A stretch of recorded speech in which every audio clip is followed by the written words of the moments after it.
আজকের ভিডিওটি semester 1 CCF আন্ডারে ক্যালকাটা ইউনিভার্সিটি হিস্ট্রি যারা পাস কোর্স বা মাইনর পেপার যারা আছে, অন্য কোনো অনার্স আছে যাদের হিস্ট্রি পাশে আছে, মানে ইতিহাস পাশে আছে, তাদের জন্য আজকের এই ভিডিওটি আমি একটা অধ্যায় ভিত্তিক সাজেশন এবং আলোচনা করছি।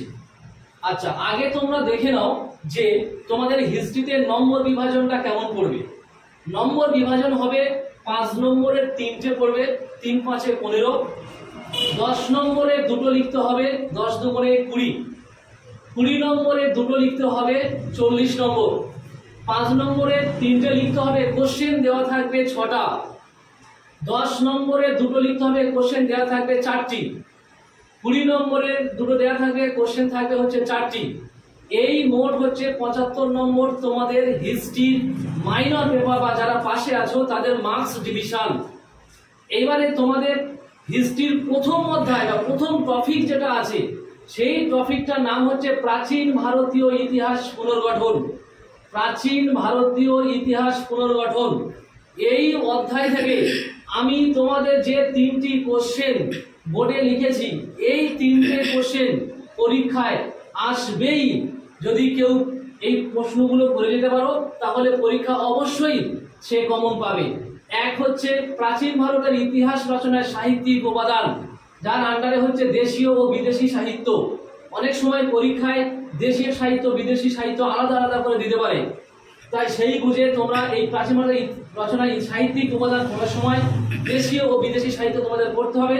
এমন ভাবে পড়বে যদি এখান থেকে কেটে তোমাদের 10 নম্বরে আসে যেন লিখতে পারো। আর সেকেন্ড কোশ্চেন হচ্ছে প্রাচীন ভারতের ইতিহাস রচনায় প্রত্নতাত্ত্বিক উপাদান আলোচনা করো। এই দুটো কোশ্চেন খুব ইম্পর্টেন্ট। 100% পরীক্ষায় এই দুটোর মধ্যে পরীক্ষায় দেখবে একটা আসবে। তারপরে কোশ্চেন হচ্ছে প্রাচীন ভারতের ইতিহাস পুনর্গঠনে লিপি ও মুদ্রার গুরুত্ব। এটা তোমার 20 নম্বরে আসতে পারে, 10 নম্বরে আসতে পারে। মুদ্রা লিপি 10 10 করে 20 এভাবেও আসতে পারে।